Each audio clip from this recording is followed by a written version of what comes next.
Boa tarde. Nossa apresentação é sobre o anexo 2 da RDC 67 de 2007. E o nosso grupo é composto pela Ana Júlia Lima e por mim, Carolina Lama.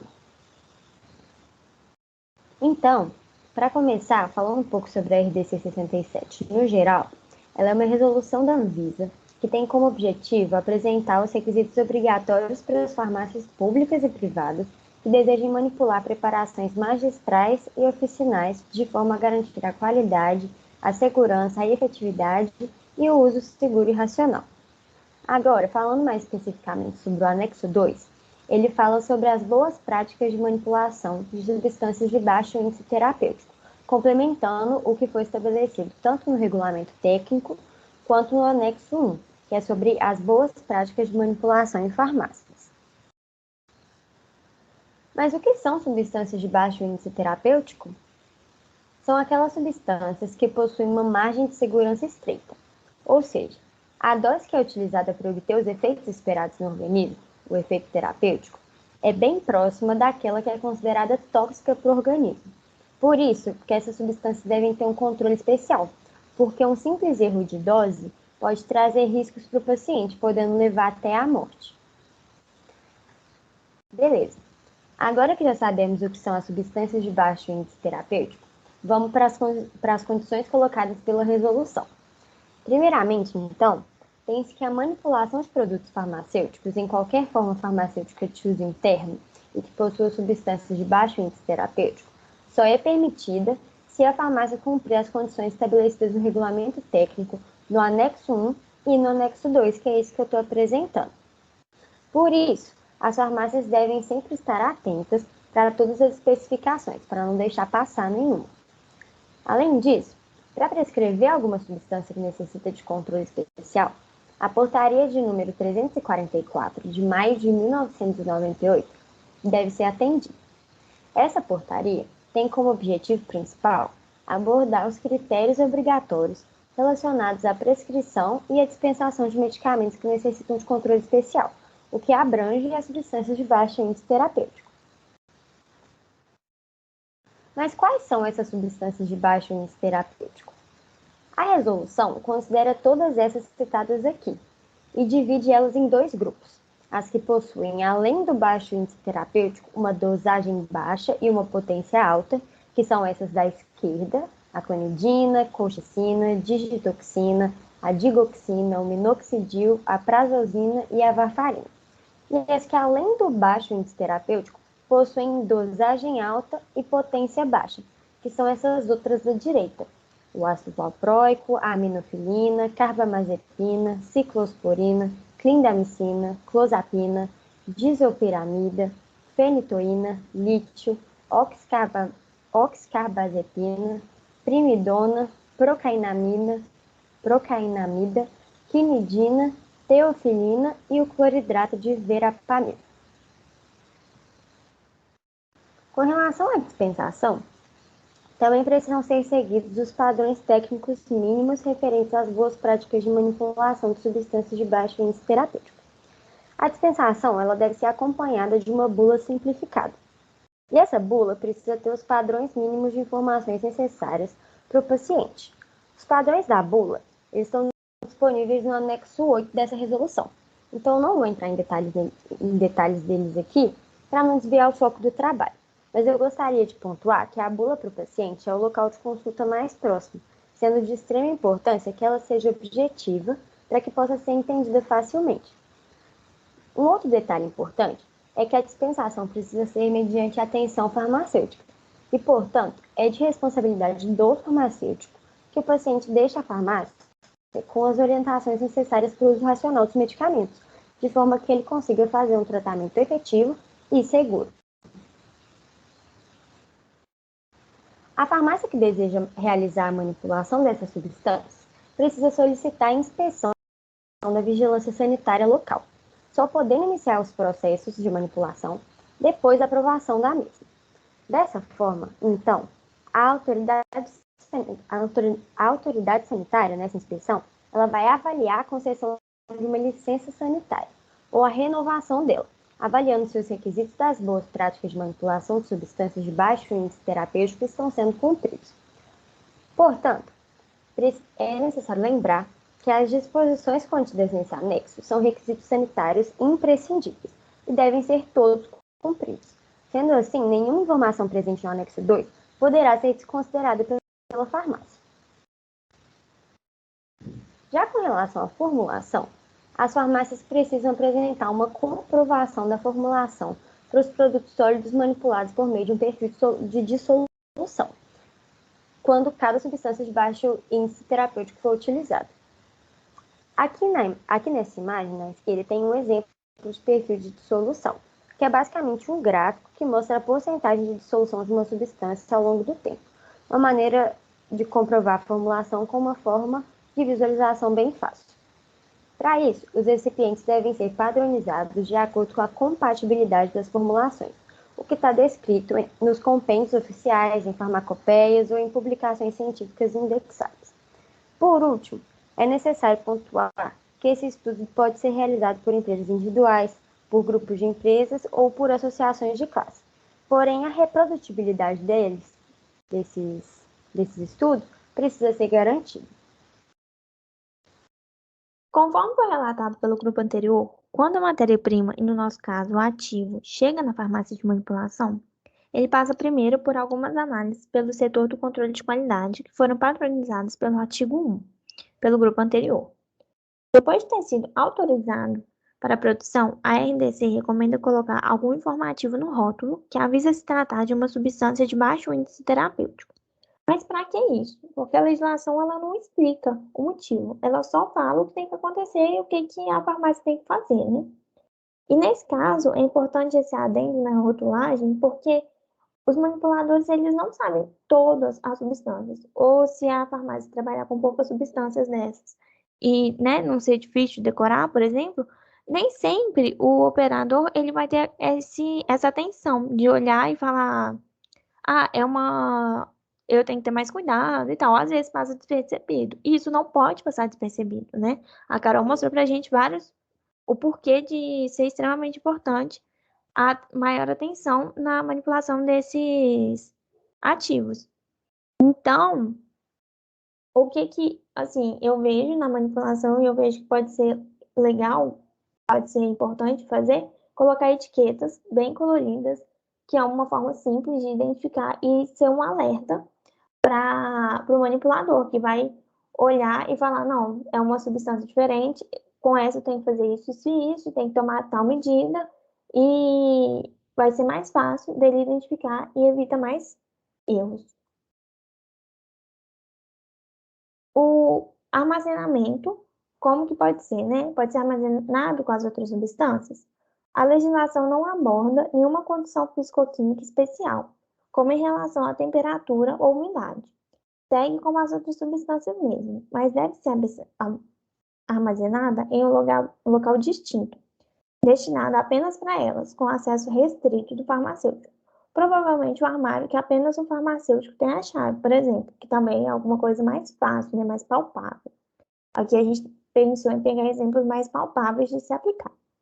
Isso auxilia tanto na manutenção das especificidades e integridade do ativo, quanto do controle do farmacêutico em relação da frequência que está sendo utilizado e quem está utilizando. Então, né, claro que a gente não quer que isso aconteça, mas se tiver um problema, o farmacêutico vai saber quem que teve acesso a essa substância, quando que foi o horário, porque ele que foi lá com essa pessoa pegar, ou ele que entregou a substância para a pessoa.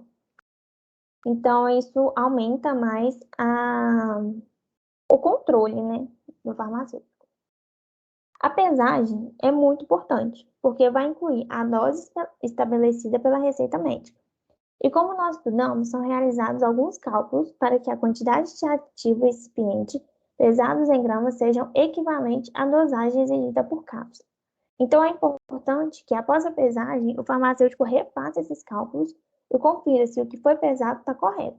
Né? É importante fazer a tara ali do saquinho e ver na balança se foi isso mesmo que aconteceu, se não tem nenhum excesso, se o manipulador não fez ele com muita pressa e fez de qualquer jeito. Porque erros em relação à dosagem nunca podem acontecer. Mas nesse caso é ainda mais sério, visto que essas substâncias possuem a dose terapêutica muito próxima da tóxica. Então, uma mínima diferença pode gerar altos danos ao paciente.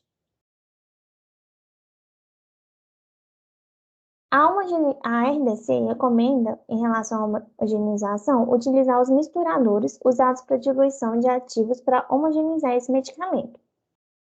Para isso, a farmácia que escolher trabalhar com essas substâncias precisa estar apta com mais de um misturador, tanto para atender a demanda, né, que se pedir muitas fórmulas, se precisar de muitos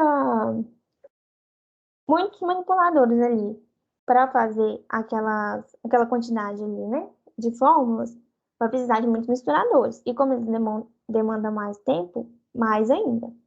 Mas também em relação ao possível dano, pode estragar, pode, né, colocar na tomada errada, estragar, ou por mau uso, ou mesmo manutenção. Essas máquinas precisam de manutenção. Ah, aí tem que ter mais de um misturador, com mais, né, mais disponibilidade ali.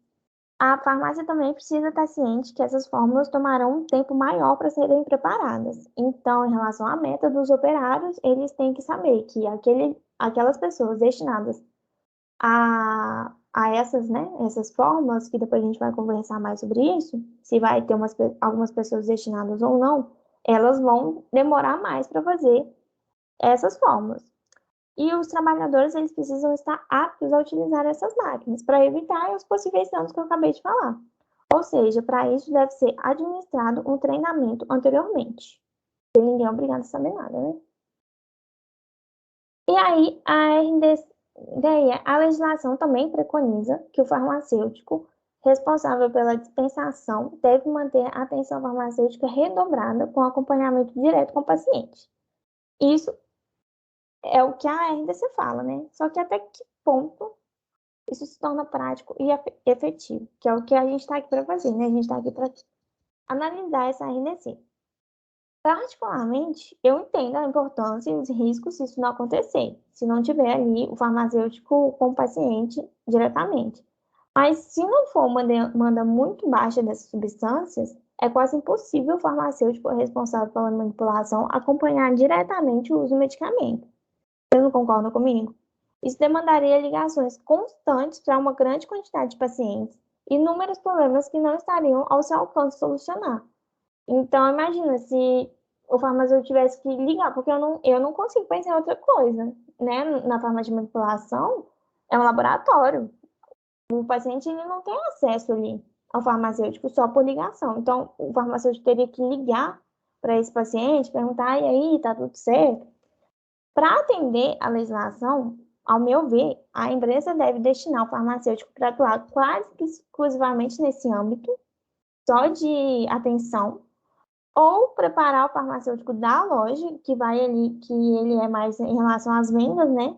Mas aí ele também, que está destinado à atenção, vai acompanhar esses pacientes mais de perto e de forma presencial, né? Que é muito melhor disso dar certo do que, sei lá, por telefone ou outros meios digitais. E aí, para substâncias de baixo índice terapêutico, baixa dosagem e alta potência, devem ainda ser adotados e registrados procedimentos específicos. Vamos começar pelos diluídos primeiro. Para fazer a diluição, a pesagem deve ser realizada pelo operador com acompanhamento e dupla checagem dos cálculos pelo farmacêutico, assim como a pesagem anterior, né, da fórmula. Adota-se a diluição geométrica, a qual é realizada manualmente, aqui como pela foto, com a ajuda de um grau, sempre homogeneizando com pequenas quantidades de excipiente. O recipiente tem que ser recipiente inerte, como lactose, talco, amido, celulose microcristalina, dentre outros, porque isso diminui casos de dificuldade na pesagem.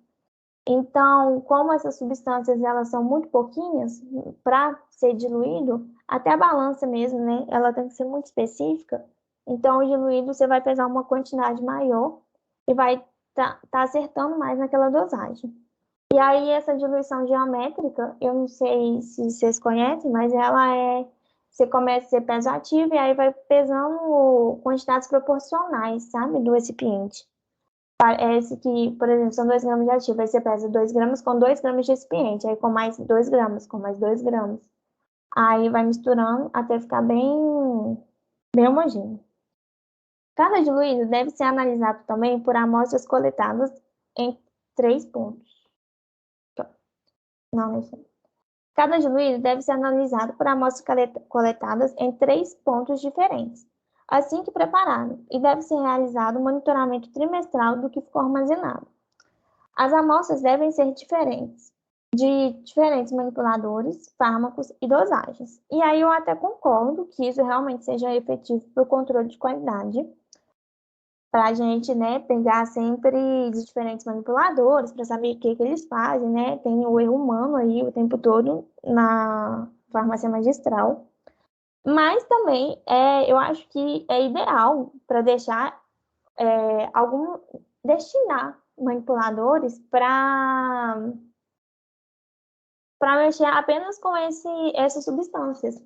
Porque aí escolheriam manipuladores de, por exemplo, os mais velhos de casa, que já estão acostumados, que já têm uma experiência maior. Aqueles manipuladores também que são mais ágeis, porque na manipulação eu vejo que tem gente que já tem uma agilidade maior, eles são, às vezes, assim, de natureza, sabe? Eles não estão forçando, eles não estão correndo com aquilo para bater a meta. Mas, e aí, eles conseguem dar conta sem fazer nada correndo e com atenção, do que você pegar qualquer pessoa que às vezes ainda está aprendendo ali o ritmo da manipulação. E não é nem por mal, gente, não é nem tipo assim, falando que a pessoa age com má fé, não, lógico que não, isso nem existe. Mas acaba que eu, por exemplo, como futura farmacêutica, eu acho que eu escolheria pessoas que já são mais velhas, já têm uma experiência e que são mais ágeis para essa função, né? Que aí vai minimizar os erros também.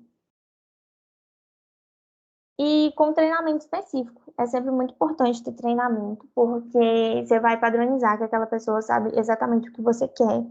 Senão, às vezes, as informações são soltas e já não pode certificar que ela tem aquele conhecimento.